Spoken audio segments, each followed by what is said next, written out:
Hello student, के कन्या classes channel में आप लोग का स्वागत है। और आज आपके लिए एक नया टॉपिक लेकर है हिंदी व्याकरण का, जिसका नाम है संज्ञा। हम आते हैं सबसे पहले कि संज्ञा किसे कहते हैं या संज्ञा क्या होता है। आपने बहुत सारे चैनल पर, यूट्यूब चैनल पर या किसी शिक्षक के माध्यम से आपने संज्ञा के बारे में बहुत पहले ही जान चुके होंगे। फिर भी हम इस चैनल पे संज्ञा को लेकर आए हैं, कारण कि इंटर की एग्जाम जो होती है और जो मैट्रिक एग्जाम इस बार होने वाली है, उसमें मुख्य रूप से संज्ञा को बहुत ही महत्व दिया गया है। और संज्ञा तो बच्चे जान लेते हैं, पर होता क्या है कि संज्ञा में व्यक्तिवाचक संज्ञा, जातिवाचक संज्ञा, भाववाचक संज्ञा, समूहवाचक संज्ञा, यानी संज्ञा के जो भिन्न भिन्न प्रकार होते हैं, उनको क्या होते हैं बच्चे डिवाइड करने में बहुत दिक्कत होती है। जिसके लिए हम यह वीडियो लेकर आए हैं, और अब वीडियो को अंत तक बनाए रखें, जिससे आपको संज्ञा की जो जानकारी है वह पूरी मिल सके। अब हम आते हैं कि संज्ञा किसे कहते हैं। तो संज्ञा के बारे में आपने बहुत पहले ही पढ़ा होगा कि संज्ञा किसी व्यक्ति, वस्तु, स्थान के नाम को संज्ञा कहते हैं। किसे कहते हैं? तो संज्ञा किसी व्यक्ति, लिखते हैं हम साथ साथ, आप भी लिखते चलिए, व्यक्ति, स्थान, वस्तु तथा जगहों के नाम को संज्ञा कहते हैं। हम आते हैं कि यहाँ पे व्यक्ति, स्थान, वस्तु या जगह और स्थान जो होता है क्या होता है, सेम होता है। बट कभी कभी किसी बच्चा को दिक्कत होता है कि अगर स्थान दे दिया जाता है और जगह दे दिया जाता है तो उसको क्या होती है, पहचानने में दिक्कत होती है। हम इसलिए यहाँ पे साथ साथ दोनों वर्ड को लिख चुके हैं। संज्ञा किसी व्यक्ति, स्थान, वस्तु, जगह तथा जानवर का भी अगर नाम दिया हो, किसका नाम दिया हो, जानवर का भी नाम दिया हो, तो उसको क्या कहते हैं, संज्ञा कहते हैं। यानी कि दुनिया की वह सारी वस्तु जिसका नामकरण कर सकते हैं, जिसके बारे में हम कल्पना कर सकते हैं और जिसके बारे में सोचते हैं, और उसका फिगर जैसे ही मेरे माइंड में बनता है तो हम कह सकते हैं कि वह वस्तु जो है संज्ञा है। अगर आपको यहाँ पर सोचना है कि आप अपने दिमाग में किसी भी वस्तु का फिगर बनाइएगा, जैसे ही उस वस्तु के बारे में आप सोचते हैं उसका फिगर बन जाता है। और जब वह वस्तु का फिगर बन जाता है तो क्या होता है, वह वस्तु संज्ञा होती है। यानी कि दुनिया का कोई भी नाम होता है वो क्या होता है, संज्ञा कहलाता है। अब आते हैं कि संज्ञा के भेद कितने होते हैं। संज्ञा के भेद, संज्ञा के भेद पहले होते हैं व्यक्तिवाचक संज्ञा, व्यक्तिवाचक संज्ञा, उसके बाद आते हैं जातिवाचक संज्ञा, जातिवाचक संज्ञा, तीन में होते हैं द्रव्यवाचक संज्ञा, चार में होते हैं समूहवाचक संज्ञा, समूहवाचक संज्ञा, और पांच में होते हैं भाववाचक संज्ञा, भाववाचक संज्ञा।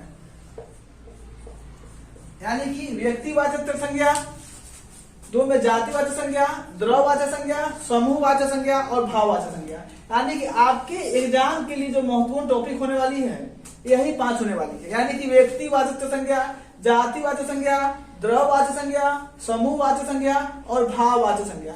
सबसे पहले हम आते हैं कि आपको हमने बता दिया कि संज्ञा किसे कहते हैं। अब संज्ञा के बाद आते हैं कि एग्जाम में इसके पूछने का क्या पैटर्न अब बदल चुका है। अब यह नहीं पूछता है कि जातिवाचक संज्ञा किसे कहते हैं, अब पूछता क्या है, यहाँ पर लिख देगा आपको कि राम, यहाँ पर दे देगा, पूछेगा कि राम कौन संज्ञा है, कौन संज्ञा है, या पूछेगा गंगा कौन संज्ञा है, गंगा कौन संज्ञा है, या पूछेगा नदी कौन संज्ञा है, नदी कौन संज्ञा है। और ऑप्शन में इस पांच में से आपको चार ऑप्शन मिलते हैं, और वहां पर क्या होता है, पहचानने में आपको बहुत सारी कठिनाइयां होती है, जिससे आप एग्जाम में गलत करके चले आते हैं।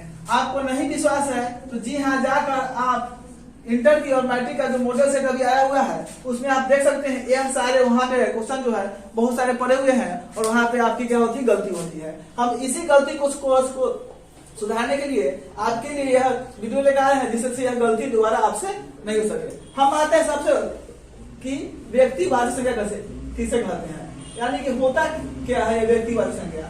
अब पहचाने कि हम कि व्यक्तिवाचक यानी कि दुनिया का कोई भी नाम हो, दुनिया का क्या हो, एक दो वस्तु का नाम ले लेंगे हम यहाँ पे, दुनिया का कोई भी वस्तु हो वह व्यक्तिवाचक संज्ञा हो सकता है।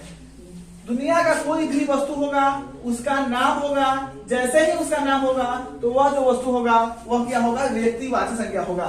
किसी भी प्रकार का नाम हो, वह जानवर का नाम हो, आदमी का नाम हो, वस्तु का नाम हो, नदी का नाम हो, पहाड़ का नाम हो, देश का नाम हो, दिन का नाम हो, महीना का नाम हो, सप्ताह का नाम हो, नदी का नाम हो, झील का नाम हो, यानी कि दुनिया का कोई भी चीज जिसका नामकरण हो सकता है, जिसका नाम हम दे सकते हैं या जिसका नाम होता है और इसका नाम होगा, वह क्या होगा, व्यक्तिवाचक संज्ञा होगा। अब अगर हम आपसे पूछते हैं कि राम कौन संज्ञा है, तो राम क्या होता है, किसी व्यक्ति का नाम होता है। हम आपसे पूछते हैं कि गंगा कौन संज्ञा है, तो गंगा जो होती है नदी का नाम होता है। हम आपसे पूछते हैं सदाबहार वन यह कौन संज्ञा है, तो आप बोलते हैं क्या, इसका नाम होता है, यानी कि व्यक्तिवाचक संज्ञा होती है। व्यक्तिवाचक संज्ञा में ध्यान देने योग्य बात यही है कि जिस वस्तु का किस दुनिया में किसी भी चीज का अगर नाम होता है तो वह क्या होगा, व्यक्तिवाचक आपका संज्ञा होगा। आगे आते हैं कि जातिवाचक संज्ञा हम किसे कहते हैं, तो जातिवाचक संज्ञा समझिएगा जिससे जाति भर का बोध हो।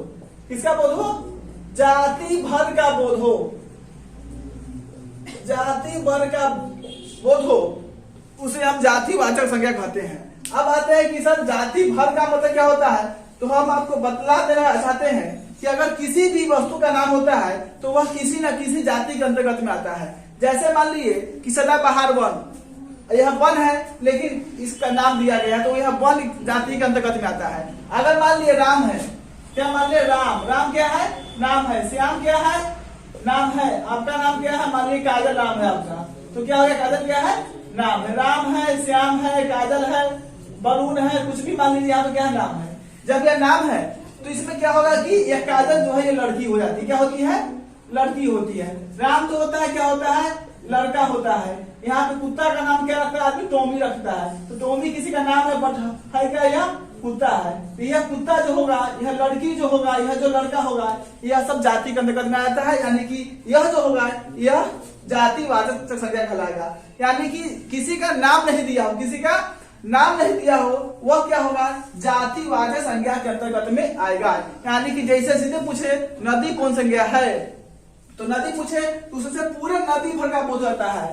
पूछे पहाड़ कौन संज्ञा है, तो पूरे पहाड़ का बोध होता है। पूछे आपसे कि झील कौन संज्ञा है, तो पूरे झील का बोध होता है। अगर पूछे आपसे कि घोड़ा, अब देखिए घोड़ा कौन संज्ञा है, घोड़ा कौन संज्ञा है, तो घोड़ा का नाम नहीं दिया हुआ, घोड़ा दिया है जिससे पूरे घोड़ा का बोध होता है, यानी कि घोड़ा जो है वह जातिवाचक संज्ञा के अंतर्गत में आता है। पूछ लिया आपसे कि गाय कौन संज्ञा है, तो गाय का कोई नाम दिया है क्या, जब गाय का कोई नाम नहीं दिया है तब यह क्या होगा, जातिवाचक संज्ञा होगा, यानी कि पूरे गाय का बोध होता है, इसको हम बोलते हैं कि जातिवाचक संज्ञा होता है। अब हम आते हैं कि दो चीज आपका कंफर्म हो गया, एक व्यक्तिवाचक संज्ञा किसे कहते हैं, दूसरे में जातिवाचक संज्ञा किसे कहते हैं। व्यक्तिवाचक संज्ञा में आपको बता चुके कि दुनिया का कोई भी नाम होगा, यानी कि जिसका नामकरण कर सकते हैं हम, जिसका नाम होगा वो क्या होगा, व्यक्तिवाचक संज्ञा के अंतर्गत में आएगा।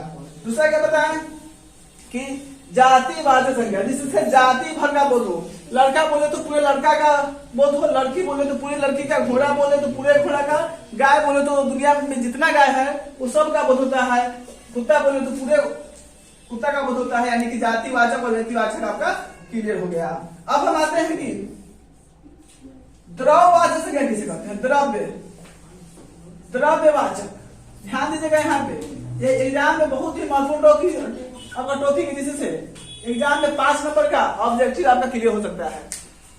बस इतना ही करें कि वीडियो को अंत तक बना रखे। अब आते हैं कि द्रव्यवाचक संज्ञा किसे कहते हैं, तो द्रव्यवाचक है तो संज्ञा बस, बट क्या होता है कि इसको ना हम इसको नापा या तौला जा सकता है, नापा या तौला। यानी कि जैसे कि दूध, जो भी दूध हो गया, सोना हो गया, उसके बाद पानी मान लीजिए, तेल मान लीजिए, ये सब क्या आता है, द्रव्यवाचक संज्ञा के अंतर्गत में आता है। इसमें आपकी ज्यादा प्रॉब्लम नहीं होगी। अब आता है क्या कि समूहवाचक। जैसे ही समूहवाचक संज्ञा आता है तो आप ध्यान दीजिएगा, समझिएगा यहाँ पे कि समूह यानी जिससे किसी समूह भर का बोध होता है। अगर मान लेते हैं हम बोलते हैं कि यहाँ पे कि बोलते हैं वर्ग, वर्ग कौन संज्ञा है, सभा, विद्यालय। अब देखिए जैसे ही पूछेगा विद्यालय तो विद्यालय जब पूछेगा तो विद्यालय को संज्ञा है, विद्यालय तो समूहवाचक संज्ञा होगी नहीं, ताकि विद्यालय से पूरे विद्यालय का बोध होता है, विद्यालय का नाम ले दिया तो ये कहा जाएगा आपका जातिवाचक संज्ञा, यानी पूरे विद्यालय का बोध हो रहा है, न कि बोलेगा कि सर स्कूल में तो बहुत सारा बच्चा रहता है इसलिए विद्यालय जो है वह समूहवाचक है, या समूहवाचक नहीं होगा, या क्या होगा जातिवाचक है कि विद्यालय से पूरे विद्यालय का बोध होता है, जितना विद्यालय बना हुआ सारा विद्यालय का होता है बोध। अगर यहाँ पर विद्यालय का आपका नाम दिया होता तो वह व्यक्तिवाचक संज्ञा के अंतर्गत में आता। समूहवाचक में जिससे समूह वर्ग का बोध होता है, जैसे कि वर्ग हो गया, सभा हो गया, किसी चीज का टीम हो गया, क्रिकेट टीम मान लिए, कबड्डी टीम मान लिए, यानी कि जो समूह होगा उसको हम बोलेंगे समूह के अंतर्गत में आएगा। वह जैसे कि मान लीजिए दल होगा, किसी चीज का दल होगा तो क्या होगा वह समूहवाचक संज्ञा के अंतर्गत में आता है। अब आते हैं क्या हम कि भाववाचक, सबसे पहले भाववाचक को बताने से पहले हम आपको यह बताना चाह रहे हैं कि संज्ञा के जो भेद दिए हुए हैं वह किस तरह से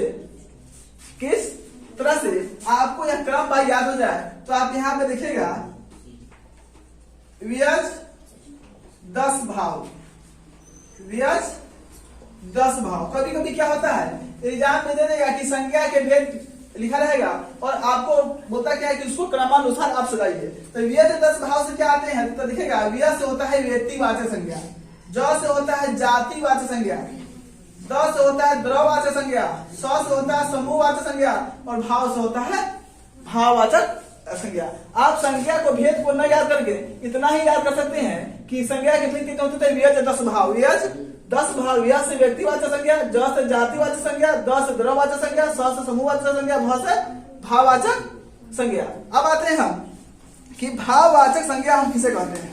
जैसे ही भाववाचक संज्ञा में आते हैं तो इसमें क्या होता है कि जिससे किसी भाव, धर्म, गुण, दशा इत्यादि को दर्शाता है उसको हम क्या बोलते हैं कि यह भाववाचक संज्ञा है। आपसे पूछे कि क्रोध कौन संज्ञा है, क्रोध जो है यह किसी भाव को दर्शाता है, जब गुस्सा करता है तो उसी को हम बोलते हैं यहाँ पे क्रोध आना, यह जो है किसी भाव को दर्शाता है। यानी कि यहाँ पे भाववाचक संज्ञा जो है जिससे किसी भाव का, गुण का, दशा का बोध होता है इसे हम बोलते हैं भाववाचक संज्ञा। इसी तरह हमको पूर्ण विश्वास है कि यह संज्ञा आपको समझ में आ रही होगी। इसी के साथ लेते हैं विदा, फिर मिलेंगे अगले वीडियो में। थैंक यू, धन्यवाद।